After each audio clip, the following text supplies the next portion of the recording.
সমাজে অনেকে যাদের সাথে দেখা হয়, যারা আমাদের সাথে একটা সামাজিক সম্পর্ক আছে, তারা গল্প করলে প্রায় বলেন যে স্টার্টিং ওয়াজ ভেরি এক্সেলেন্ট, শুরুটা খুব ভালো মনে হচ্ছে। এই 2 মাসে বিএনপির সরকার, জনগণের নির্বাচিত সরকার, প্রধানমন্ত্রী তারেক রহমানের সরকার, শুরুটা আমাদের কাছে খুবই ভালো লাগছে। কারণ যা প্রতিশ্রুতি দিয়েছেন, আপনার কৃষকদের কার্ড, দরিদ্র জনগণের জন্য কার্ড, এরপরে আপনারা দেখেছেন যে যুদ্ধের কারণে আমাদের জ্বালানি তেলের কি সংকট, এই সংকট এখন আছে। এখন কোনো পেট্রোল পাম্পে কিলোমিটারের পর কিলোমিটার লাইন ধরে, কোনো লাইন ধরে না। এরপরে দেখবেন একটা অসময়ের বন্যা হয়েছে সুনামগঞ্জ, মৌলভীবাজার ওইদিকে।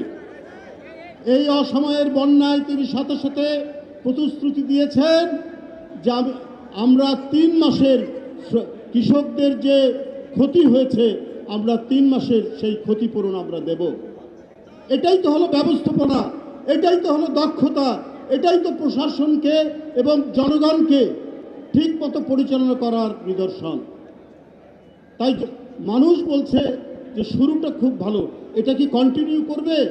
ভাই, যার প্রথমটা শুরু, যার সকালটা ভালো তার সারাদিনটাই ভালো, এটি একটি ইংরেজি প্রবাদ। আমরা বিশ্বাস করি এইভাবেই যাবে। উপস্থিত ভাই ও বোনেরা, আমি 2টি ছোট্ট কথা বলে আমি শেষ করব। এখানে সবাই বলেছেন, যিনি নিজেকে শ্রমিক বলে দাবি করেছেন শহীদ রাষ্ট্রপতি জিয়াউর রহমান, তার স্ত্রী গণতান্ত্রিক আন্দোলনের এক অভূতপূর্ব আপসীর নেত্রী। তিনি বলেছেন, আমি শ্রমিকের স্ত্রী।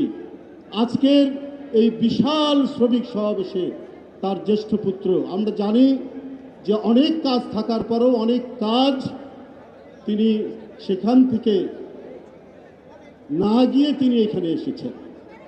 বাবা মায়ের যে উত্তরাধিকার হয়, সঠিক উত্তরাধিকার, শুধু রক্তের উত্তরাধিকার নয়, আদর্শের উত্তরাধিকার তারেক রহমান সেটা নতুন করে প্রমাণ করলেন।